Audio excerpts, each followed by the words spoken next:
Warning! What you're about to witness happened on August 17, 2025 at way 302 hours Moscow time. 12 Ukrainian unmanned surface vehicles, each packed with 300 kilograms of high explosives, approaching Sevastopol harbor at 45 knots under cover of darkness. Their target: the flagship of Russia's Black Sea Fleet, anchored in what was supposed to be the most heavily defended naval base in the region. And the harbor's defenses had exactly 18 minutes to stop a coordinated drone boat attack that would redefine naval warfare and prove that expensive warships are vulnerable to weapons that cost less than a luxury car. I'm your host at Navy Warfare, where we analyze the most revolutionary maritime operations that change the rules of naval combat. Today's attack will show you exactly how unmanned surface vehicles can penetrate heavily defended harbors and threaten capital ships worth billions of dollars, using tactics that traditional naval defenses weren't designed to counter. And if you think modern naval warfare is about ship versus ship combat, this story will prove that the future belongs to whoever can deploy the most creative autonomous weapon systems. August 17, 2025, Sevastopol Naval Base, occupied Crimea. The harbor contained the pride of Russia's Black Sea Fleet, a Project 1164 Atlant-class guided missile cruiser serving as the fleet flagship, surrounded by frigates, patrol boats, and support vessels.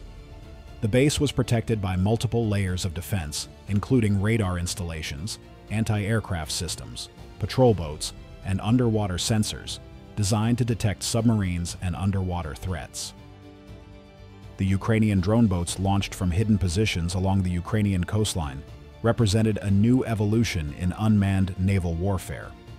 Each vessel was 5 meters long, powered by high-performance marine engines, and controlled by artificial intelligence systems that could operate independently or coordinate with other drone boats to execute complex attack patterns.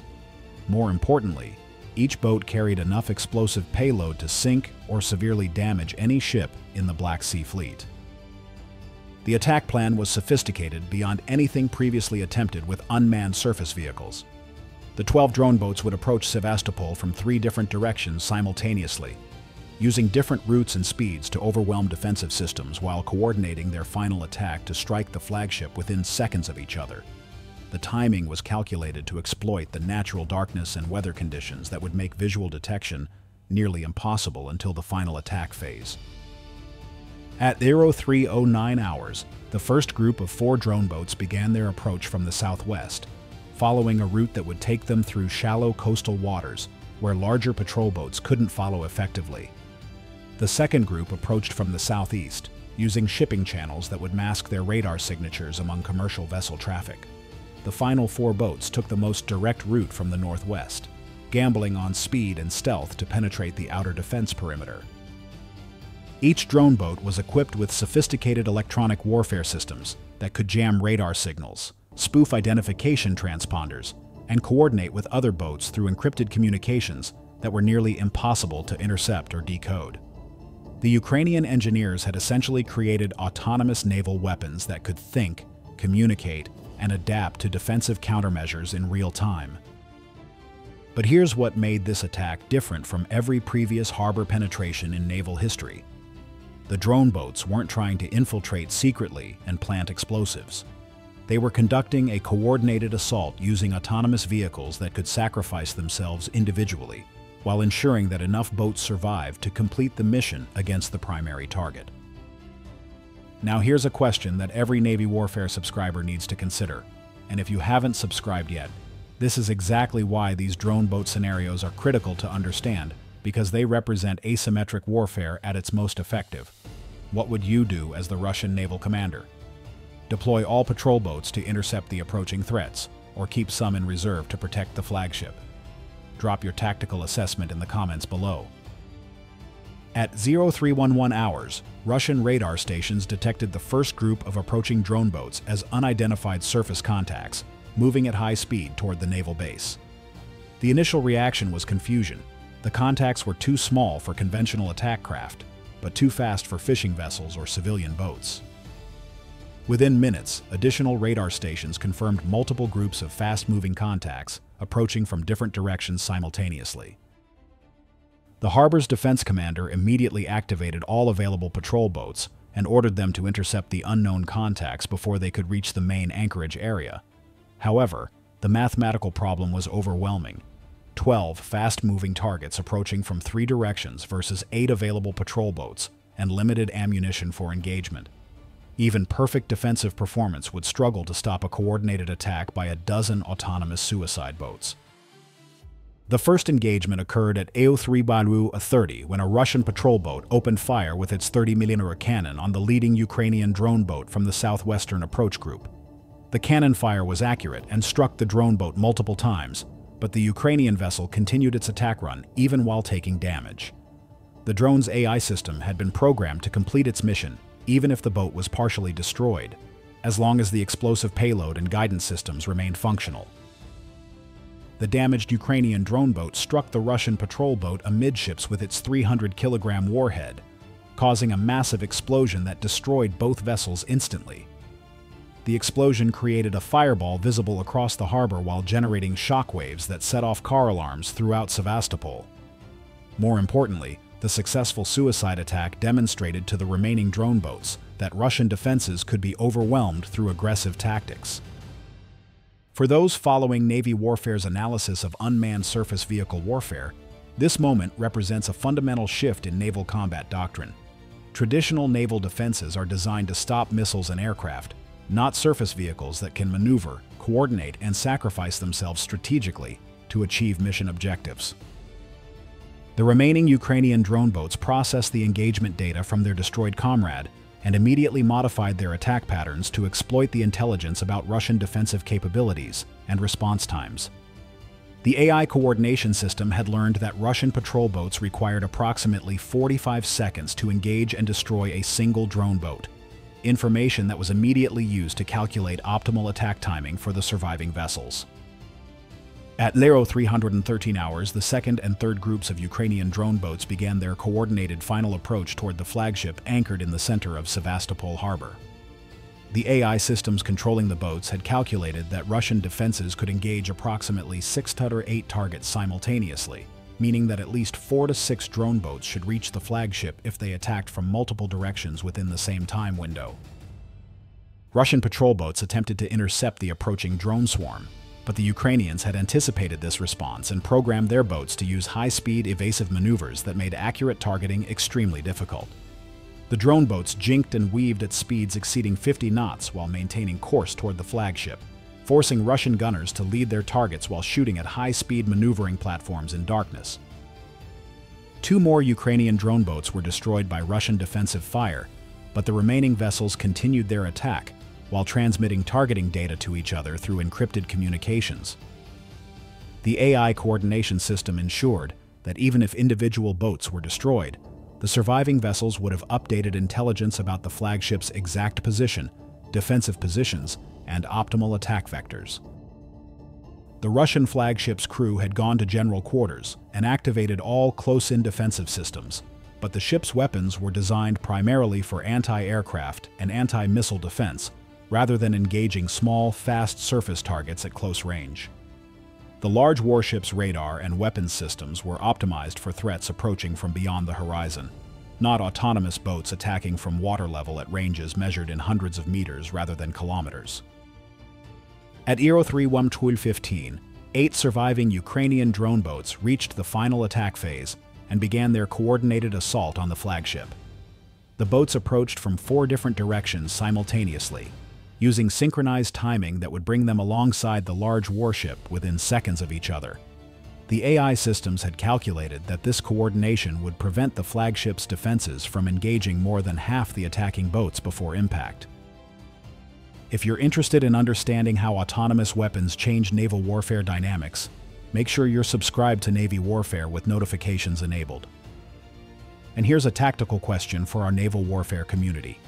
Given what you now know about drone boat capabilities, should major warships be equipped with specialized anti-surface weapons for harbor defense, or should the focus be on perimeter defense using smaller vessels? Your assessment could help other viewers understand the evolution of naval defense tactics. The Flagship's 30mm close-in weapon systems engaged the approaching drone boats with continuous fire, creating tracer streams across the dark harbor as the automated defensive systems attempted to destroy multiple fast-moving targets simultaneously. The defensive fire was intense and accurate, destroying 3 Ukrainian drone boats before they could reach their target, but 5 boats survived the defensive gauntlet and closed to point-blank range with the large warship. The first Ukrainian drone boat struck the flagship's port side near the waterline, detonating its 300-kilogram warhead below the armor belt where the explosion could cause maximum flooding damage to the vessel's hull. The blast tore a 10-meter hole in the ship's side while generating shockwaves that damaged internal systems throughout the vessel. Emergency damage control teams immediately began flooding containment procedures, but the ship began taking on water at a rate that threatened its stability. Within 15 seconds, 2 additional drone boats struck the flagship on the starboard side, creating symmetrical damage that prevented the crew from counter-flooding to maintain stability. The coordinated attack pattern had been calculated to cause maximum damage while preventing effective damage control responses. The large warship began listing as water poured through multiple hull breaches that were too large for emergency repair procedures. The 4th drone boat struck the flagship's stern area near the propulsion systems, causing an explosion that damaged the vessel's steering and propulsion capabilities while starting fires in the engineering compartments. The ship was now unable to maneuver while taking on water through multiple hull breaches and fighting fires that threatened to spread to ammunition storage areas. The final drone boat penetrated the flagship's forward section, causing an explosion that damaged the vessel's command and control systems while destroying radar and communication equipment. The warship was now blind, unable to coordinate its own defense or communicate with other fleet units while continuing to flood through multiple hull breaches. At 03:15:30, the flagship began developing a severe list as flooding overwhelmed the crew's damage control efforts. The vessel's commanding officer ordered abandoned ship procedures while emergency response vessels attempted to reach the sinking warship. The pride of Russia's Black Sea Fleet was settling by the stern with multiple fires burning throughout the superstructure while hundreds of crew members evacuated to lifeboats and rescue vessels. The attack had lasted less than 6 minutes from initial detection to the flagship beginning its final descent toward the harbor bottom. 12 Ukrainian drone boats costing approximately $2 million total had successfully attacked and sunk a guided missile cruiser worth over $800 million, while demonstrating that traditional naval defenses were inadequate against coordinated autonomous surface vehicle attacks. The international reaction was immediate and unprecedented.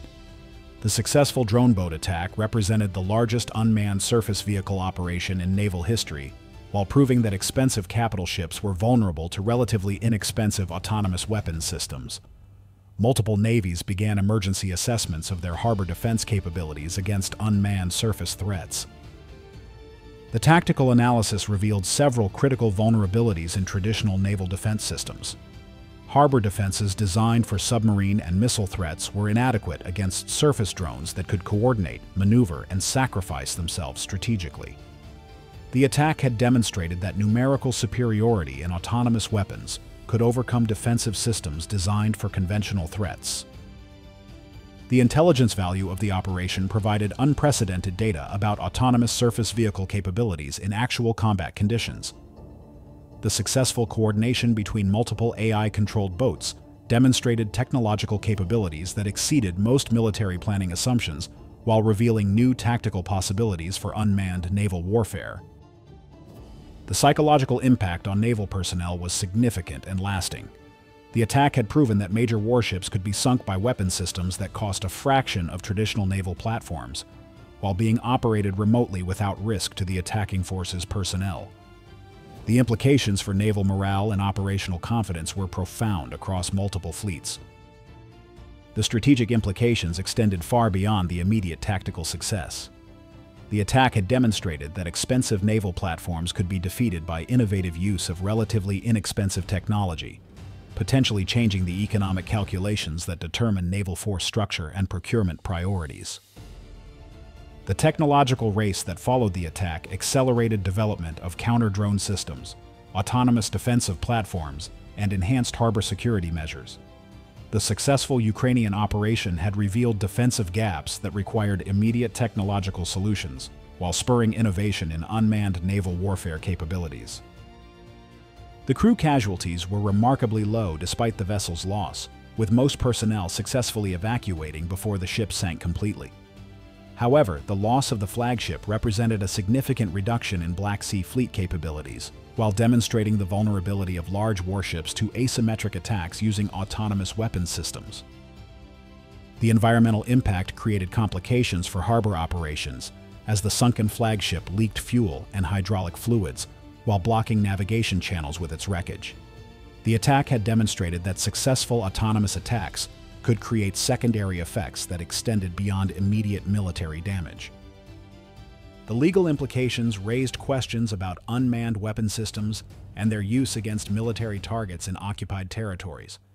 The attack had occurred in disputed waters using autonomous weapons, creating precedent questions about accountability and international law that required extensive legal analysis. The economic consequences extended beyond the immediate vessel loss to include harbor reconstruction, enhanced defensive systems, and modified operational procedures for the remaining fleet. The attack had proven that innovative tactics could achieve strategic effects while imposing costs disproportionate to the resources invested in the attacking systems. The crew recognition programs honored the damage control teams and rescue personnel who had minimized casualties during the attack, while maintaining operational security about defensive capabilities revealed during the engagement. The successful evacuation had prevented the tactical defeat from becoming a humanitarian catastrophe. The memorial aspects focused on the vessel's service history and the crew's professional response to an unprecedented attack using weapon systems that had never before been employed in such coordinated operations. The ship's loss marked the end of an era while highlighting the changing nature of naval warfare. The ongoing analysis continues to influence naval defense planning as military organizations assess their vulnerability to coordinated autonomous surface vehicle attacks. The successful Ukrainian operation had provided a template for asymmetric naval warfare that could be adapted and employed by other forces facing superior conventional naval power. The training modifications implemented following the attack emphasized preparation for unmanned surface vehicle threats and coordination of defensive responses against multiple simultaneous attackers. The attack had revealed gaps in training and doctrine that required immediate attention across multiple naval services. Before we close, let me ask our Navy warfare community, what other unmanned surface warfare scenarios would you like us to analyze? Are you interested in defensive countermeasures against drone boats, harbor protection systems, or maybe some of the classified autonomous naval programs that have been recently revealed? Drop your suggestions in the comments and let us know what aspects of unmanned naval warfare you want to understand better.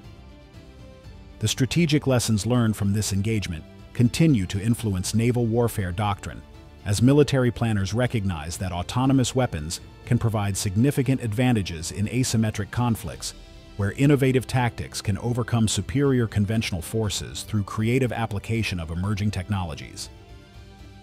And remember, while this scenario is based on realistic drone boat capabilities, harbor defense systems, and naval warfare procedures, it represents a simulation of how such engagements might unfold based on current unmanned surface vehicle technology and naval defense limitations.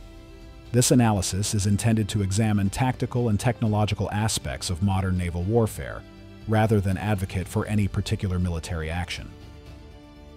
That's Navy Warfare, bringing you the most detailed analysis of unmanned naval warfare and scenarios that shape maritime security. Subscribe for more in-depth autonomous weapons and naval defense breakdowns. And remember, in the modern naval environment, the most dangerous threats may come from the least expected sources using technologies that challenge traditional concepts of maritime power.